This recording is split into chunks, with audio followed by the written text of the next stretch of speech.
aujourd'hui, on va parler de la série phénomène du moment Squid Game. Alors, je vais commencer directement avec une partie sans spoiler. Ensuite, je spoilerai un petit peu. Je vous donnerai du coup ma note à la fin. Alors, c'est parti déjà sur un aspect général. Est-ce que j'ai aimé Squid Game?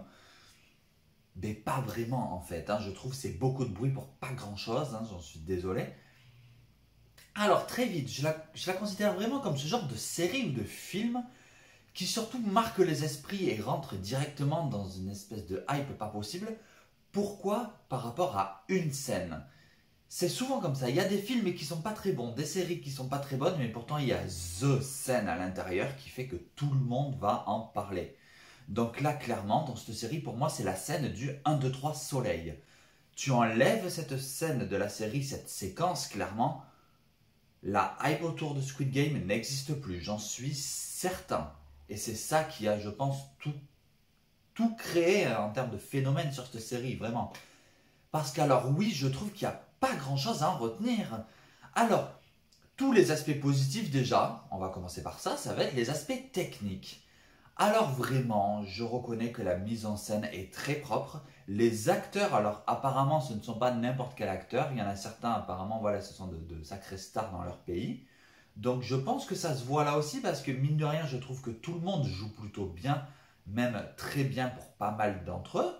Je trouve que là aussi les décors sont franchement magnifiques, sont très réussis, sont très léchés, sont très réfléchis, sont très pointus pour certains. Vraiment, il y a un vrai souci du détail à ce niveau-là, au niveau du décor, au niveau des musiques là aussi.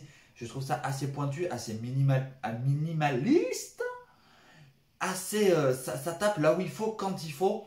Vraiment, je trouve voilà, que tout l'aspect technique, c'est top. Et si cette série devait avoir des récompenses au Emmy Award, par exemple, pour moi, ce serait vraiment toutes les récompenses techniques, en fait. Meilleure mise en scène, meilleure réal, meilleure photographie, tout ça, quoi. Meilleur jeu d'acteur, même. À côté de ça, ce qui va pas fonctionner, ça va être le scénario, la narration. Mais c'est pas mauvais, si tu veux. C'est pas une catastrophe. Mais franchement, c'est pas ouf.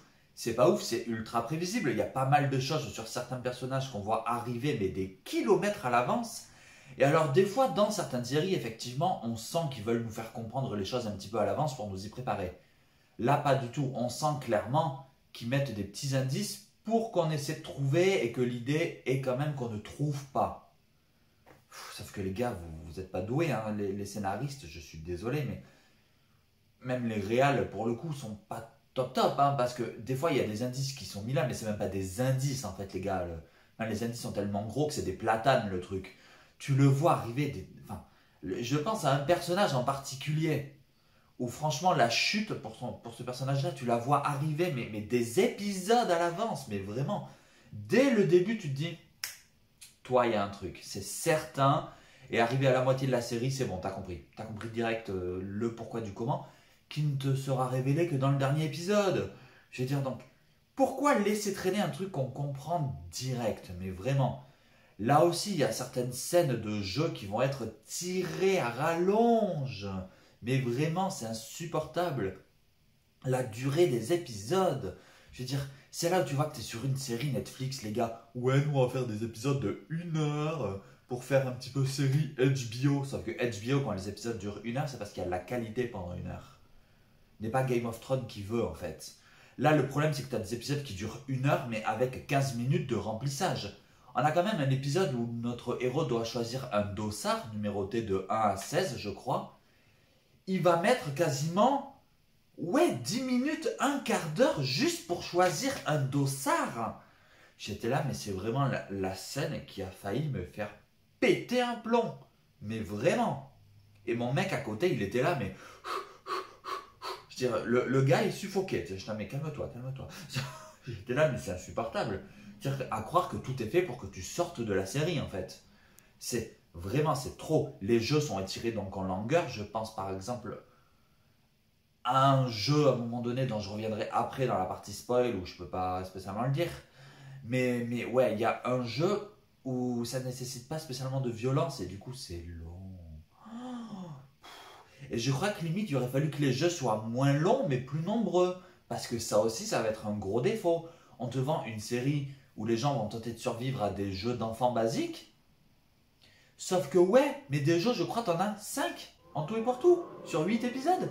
Donc forcément, tu comprends bien qu'il y a des épisodes où il n'y a pas de jeu et où du coup, ouais, c'est long. Alors oui, on développe la psychologie des personnages, mais il faut voir comment on la développe. Donc franchement, non, c'est mal géré au niveau de la psychologie. Donc si c'est mal géré, mais franchement, il faut mettre plus de jeux pour combler, du coup, cette lacune-là.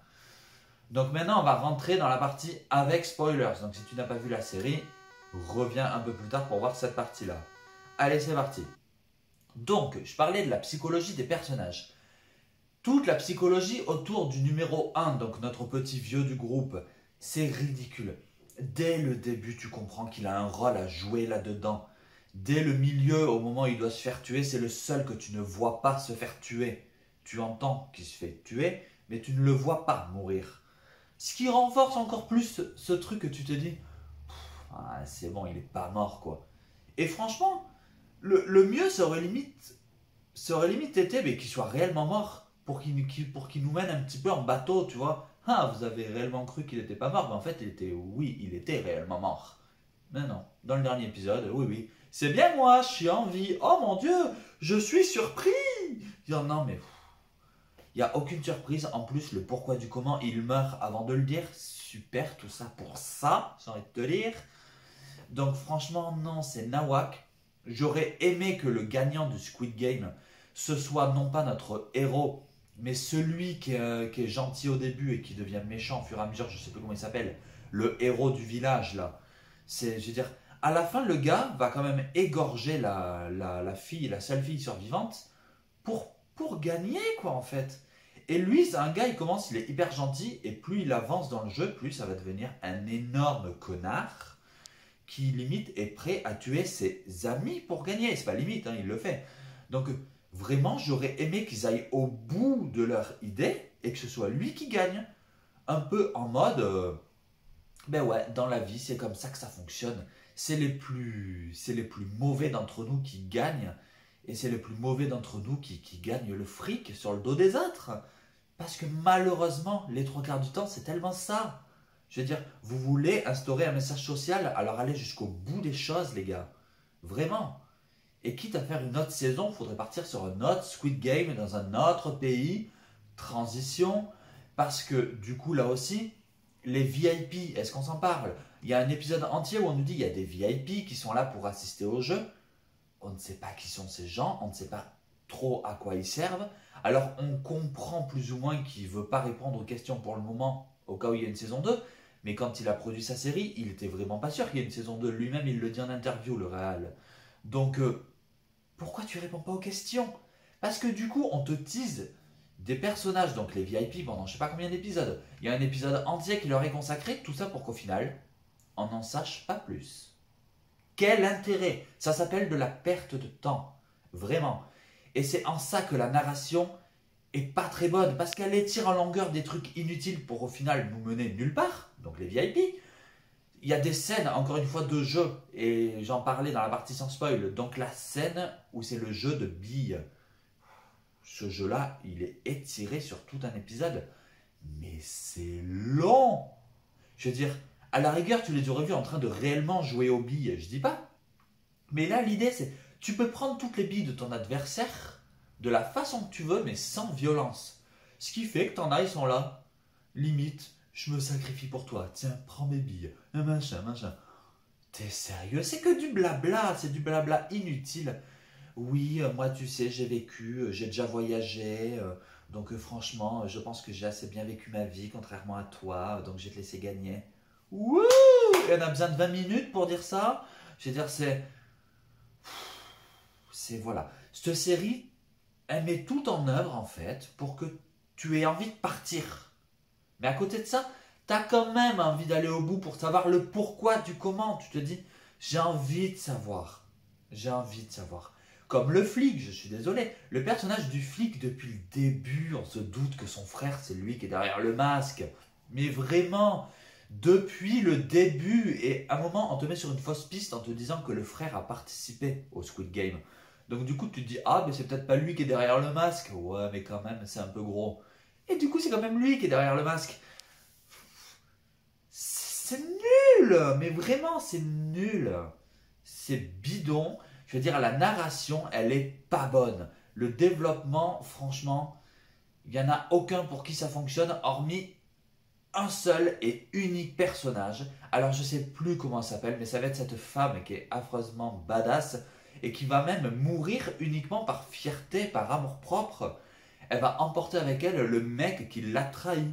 Et j'adore cette scène. Par contre, cette scène, ça fonctionne. Je veux dire, elle le prend, elle le chope et elle se jette dans le vide avec lui. C'est génial. Et ça, vraiment, cette scène-là, ça fait le taf. Et c'est ce que j'attendais de cette série. Des personnages qui sont vraiment creusés, profonds. Et pour elle, ça fonctionne. Mais c'est la seule. C'est la seule. Donc vraiment, cette série, j'en retiendrai tous les aspects techniques, les jeux qui sont plutôt intelligents, plutôt bien mis en œuvre. Mention au jeu du gâteau qui est très intelligent là aussi parce que tout est mis sur l'humour alors que mine de rien, ceux qui perdent, ils se prennent une balle dans la tête. Donc vraiment, on est sur un espèce d'un humour sarcastique, un peu humour noir à la Chucky. Et ça fonctionne de ouf, surtout après le jeu du 1, 2, 3 soleil. Donc vraiment, voilà. À côté de ça, la scène des billes, pas ouf. Le dernier jeu là du calamar, j'ai l'impression qu'il est carrément expédié. Donc voilà, pas ouf. Le développement de cette série, c'est très en dents de scie et c'est plus souvent en bas qu'en haut. On va finir par le dernier épisode donc avec ces pseudo-révélations où on comprend que notre héros donc qui a gagné, wow, sans surprise, notre héros donc qui a gagné, eh bien, il décide plus ou moins d'enquêter et de trouver les réponses à pourquoi le Squid Game est organisé, par qui, comment, quand, machin. Donc ça veut dire quoi? Que s'il y a une saison 2, et forcément il y aura une saison 2, ça veut dire quoi? Que ça va être une espèce de pseudo-enquête avec le héros déjà qui est pas super charismatique de la saison 1. Inutile, inutile. Et quelque part, est-ce qu'on a envie de voir la suite? Je suis pas sûr en fait, je suis pas sûr. Parce que, ou alors faut engager des nouveaux scénaristes, vraiment. Mais donc voilà, pour moi Squid Game c'est une espèce de soufflet si tu veux. Je veux dire, tu enlèves la scène du 1, 2, 3 soleil, plus personne ne parle trop de cette série, c'est certain. L'espèce de lecture pseudo-politique, pseudo-sociale, elle est très mal gérée. Et franchement, c'est la fausse excuse que je pense personnellement tout le monde donne à la série pour dire c'est prodigieux. Non, c'est pas prodigieux. Je veux dire, c'est juste pas ouf. Donc voilà, c'est pas la plus mauvaise série de l'année, mais c'est loin d'être la meilleure, clairement. Donc Squid Game, pour moi, sur 10 à cette saison 1, je mettrai, allez, une note de 6. Parce que vraiment, les aspects techniques, au top, il n'y a rien à dire. Donc voilà, est-ce que tu l'as vu? Qu'est-ce que tu en penses? N'hésite pas à me donner ton avis en commentaire. N'hésite pas à liker cette vidéo si tu l'aimes. N'hésite pas à partager, à t'abonner si ce n'est pas encore fait. Et surtout, à critiquer. Surtout Squid Game. Parce que critiquer c'est bien, mais en version originale c'est toujours mieux. Allez, à plus!